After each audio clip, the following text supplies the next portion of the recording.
Okay, I'm live. We're live. We are live. Testing 1, 2. Okay, great. You see the ladder in the background. This is awesome. We should move the ladder. Yeah, let's move them up. This is my life. That's okay. We can leave the ladder. I don't know about the lighting in here, but we're gonna go with it. Yeah, I'm gonna go with it. It's a little shadow over there, but my landlord. Yeah, it's a little better. Let's see. Okay. Hi, guys. Welcome to Divorce Diary Show podcast, and I'm live on my YouTube channel right now recording a new episode for the podcast. I am in my morning attire, which is my Divorce Diary Show t-shirt, my coffee, and I'm ready to go. Hopefully you can hear me all right.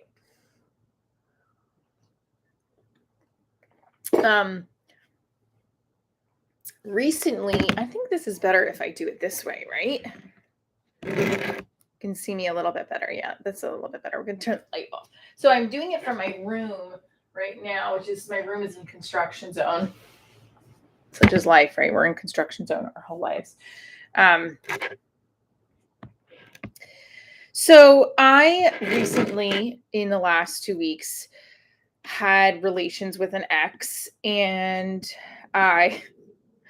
everyone knows I'm live now. Okay, great. This is awesome. And I haven't seen him since, and that's okay. I don't know if that's a good idea if I see him again. I'm nervous because I have multiple shows coming up that we need to plug and sell tickets to. And,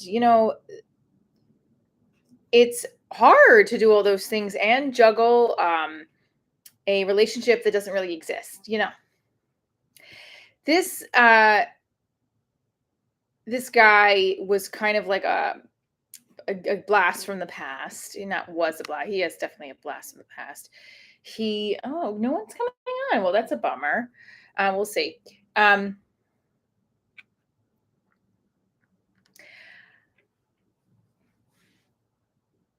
I had my daughter's birthday party this week.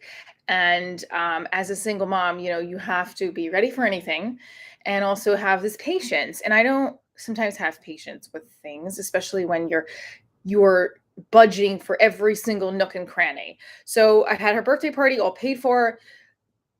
And I get there at 30 minutes before the birthday party. Actually, I got there earlier than that, maybe like 40 minutes before. And nothing is set up. And nobody's there. The doors are locked. And I literally lost it on the young kids that work there. Not young kids. I should not call them kids. They were in college. Okay. I was like, excuse me, because the place is closing. And, when a place is closing, I feel like it's like all hell breaks loose. It's like, whatever, we're closing anyway. So I lost it because you know why? The money that I budgeted for the party, like I paid for the party. So like, can you at least, and then they had them sitting in the lobby. Like the lobby was the party room. And I didn't realize that. That was my own fault. The moral is, like the refund episode on my podcast, I had to remain calm and take a deep breath. I did almost lose a little bit on the one kid. I was like, yeah, the one kid's when my mom's the owner. I was like, well, your mom needs to call me. They didn't because I ended up just saying, all right, everything's fine. But the parent never called me. All right, so I want to text my ex, and I don't know what to say. Not my ex-husband, my ex-boyfriend, who never really established if we were in a relationship. And at the end of the relationship, when he broke up with me, I said, well, have you ever even considered me your girlfriend this whole time? And he said nothing. Couldn't you have just like given me that? Even though you're breaking up with me, you could have said, yes, I did, but now I don't. Like, couldn't you just have given me that little gift? No, he just needed to pretend like I did not exist in his life. And it hurts. That was so long ago, though. I literally think I was intimate with him to shake off of the last guy who wasn't even I didn't even date him, but I was like in friendship with him, long distance, and I had this like 4-day romance, and I thought he was the one. I thought my dad sent him. Such a bunch of crock. Um, if you've seen my show and if you've seen some of my stand-up routine, I say the universe throws me signs. They throw me those red flags, and I decorate for Christmas.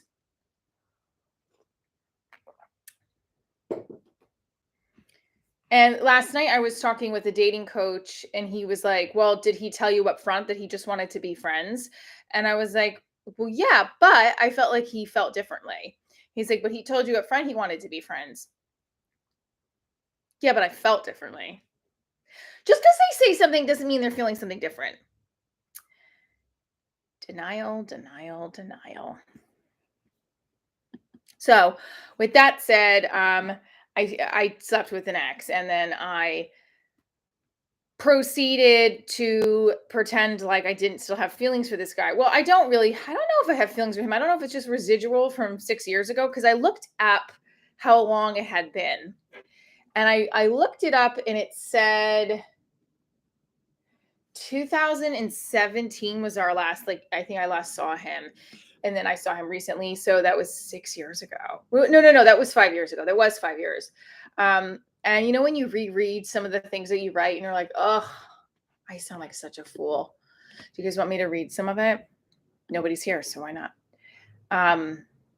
Well, you're listening at home. So let's see. I'm gonna open up. I have my other email. And you just realize, like, you know what? I'm making a big mistake. Why am I contacting this person?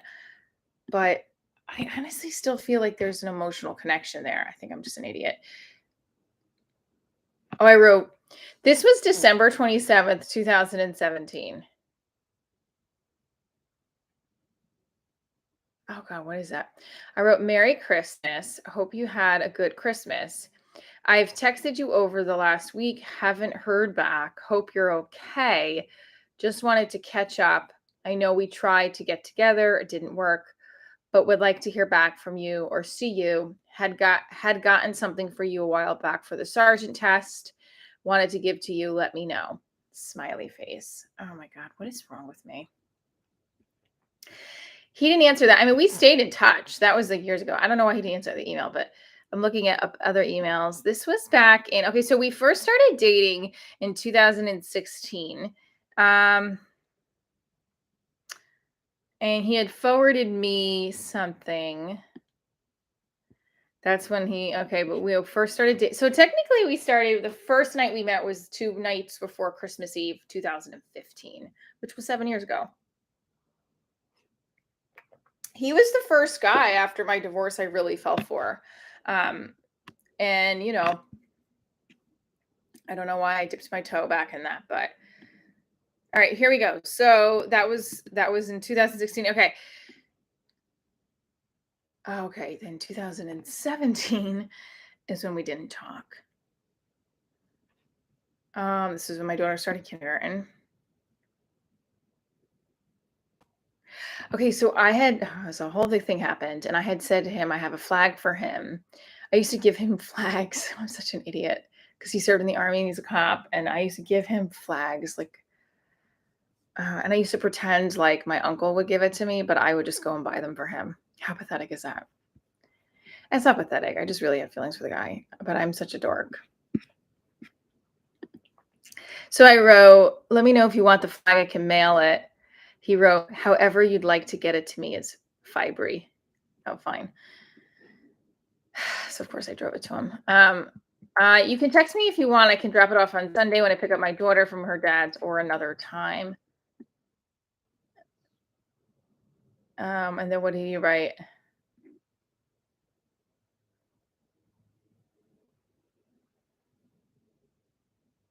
Oh, I guess I didn't. I see. I emailed him again. I said, I just found where I put it. This is the flag. I'm not sure if you're ready, but I tried. What? I'm not sure if you have already, but I tried texting it to you. Not sure if you got it. So this is when he was still blocking me because I did a bad thing. And I don't want to talk about it on air, but if you watch the pilot, you'll see. And This brought us together. I think his friends said something to him because I did a show back in 2017 and my friends came to see it. And they were like, I think they said something to him because I said I felt really bad still and I wish like we could talk. Um, yeah. Anyway, cut to now. We're still friends, obviously, but why? We just have relations. But again, like if he really wanted to spark something up with me, he would be hitting me up. But he's not. But that's okay. Here we have in my hand episode 2 for Divorce Diaries. Would you guys like to hear some of it? Now I have a chaos in the form of a woman, which I'm releasing on the podcast as well. I'm going to try to release one a day. And here is some of the scenes from episode 2 that I think I'm going to shift around because I'm rewriting the episode. I don't know if I like the way it's coming out.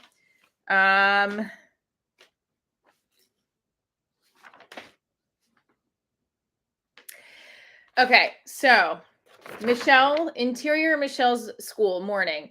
Michelle and students with disabilities I think really should be putting differently abled students, have their back to the camera. They're standing in one line. Michelle's in front of them. 5, 6, 7. And then this is what I was going to play.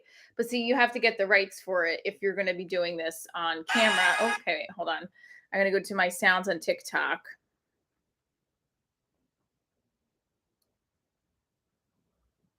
I'm not single.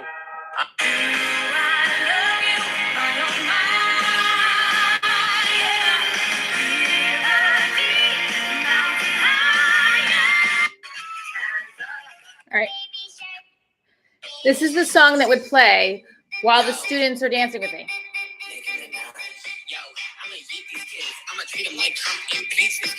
Kids are dancing around the small space. They're excited. High pose, low pose, medium pose.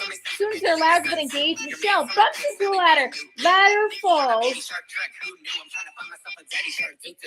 But no one gets hurt. Dog turns to Mr. Hannon and Dr. Fitzgerald, who are sitting in the doorway. Dr. Fitzgerald, female in her late 40s, early 50s, well put together, tall and serious, shocked. Who are you? Cut to principal's office moments later.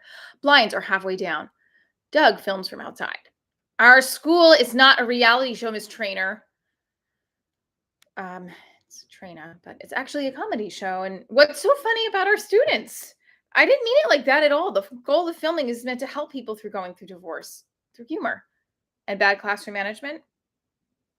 I was a single mother. I get it. But when I came to work, I left my life circumstances at the door. Hannon, she needs a classroom. And Miss Trainer, a work shirt that doesn't expose your bra. Michelle fixes her shirt. Dr. Fitzgerald's cell phone rings. I have another meeting to get to. Mr. Hannon will make sure there's no further filming. Miss Trains is in good hands. Mr. Hannon says, Miss Trains is in good hands here.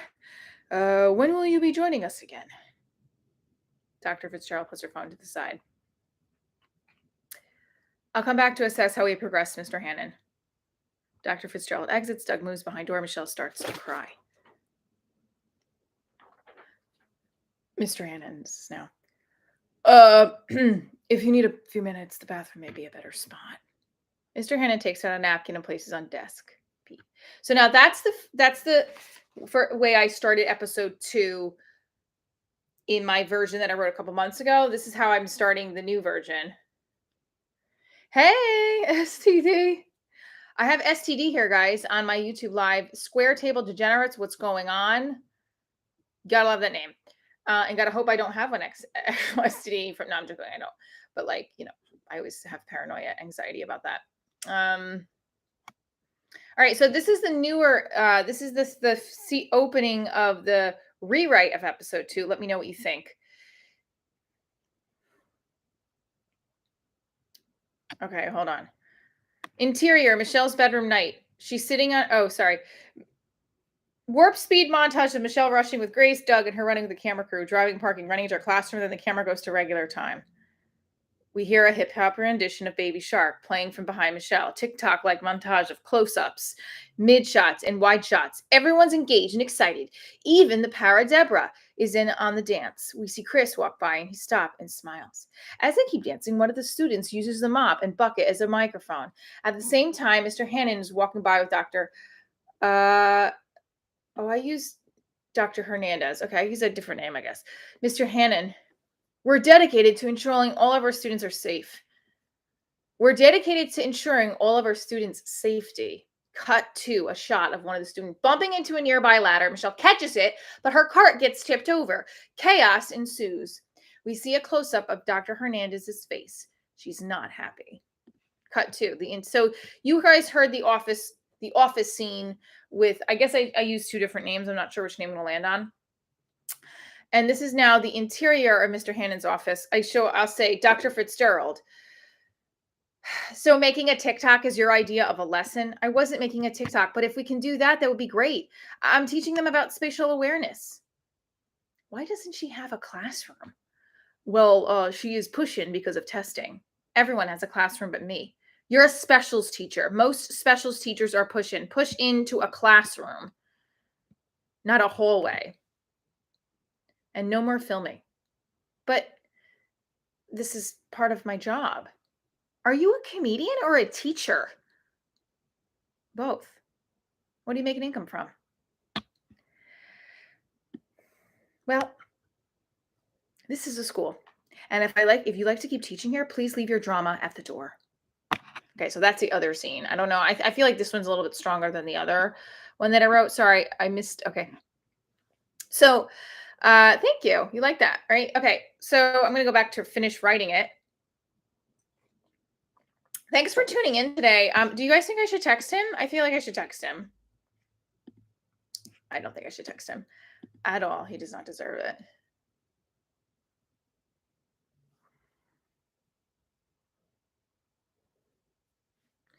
What if I text him, able to get any sleep?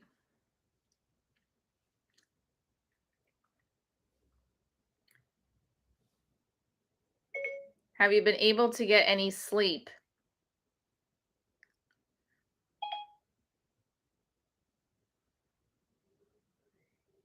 I'm going to text him and see what he says.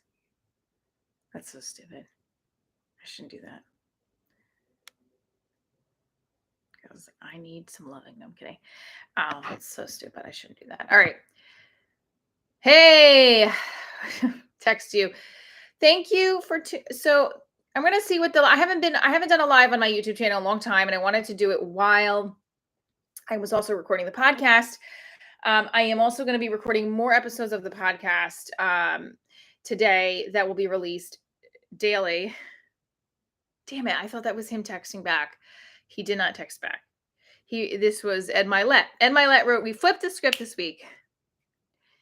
I've asked one of my dearest friends, Jamie Kern-Lerma." Okay, so I got to go listen to Ed Milet's podcast. I have the power of one more. I definitely need to get that. Well, we'll see what my stupidity of texting him says. And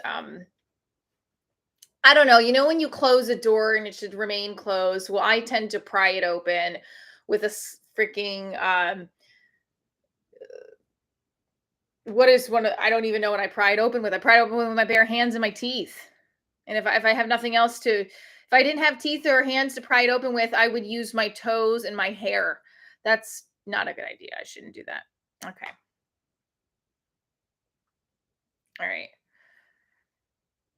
All right. We'll see if he says anything. I know it's just me reaching out to be like, I need physical touch. But I need physical touch from somebody that like I care about enough to touch me. And it's not that I don't care about certain people, but not everybody wants them to, you guys get it, right? Like you can't have just anyone touch you. And I don't feel like meeting somebody right now. Oh, all right. I'm gonna go back to writing episode 2. So I guess there's only one person listening, but if you liked the second one, I think I'm gonna continue writing with that second one and go from there. Stay tuned for more Divorce Diaries show. Thank you for listening to the podcast on my YouTube channel. And if this goes well, maybe we'll do this every Tuesday. I will record live on my YouTube channel and start to have guests on the YouTube channel because I think that would be great. Okay. Have a great day, guys. Oh, June 4th, June 4th, Divorce Diaries is at the Dojo Comedy East in New Jersey. And then June 17th and 18th at Funny Stop Comedy Club in Ohio. I'm coming for you, Ohio, Cuyahoga Falls, Akron, Cleveland area. I'll be on New Day, Cleveland as well. It's that Friday morning. I'm excited. Have a great day, guys. Thank you for tuning in.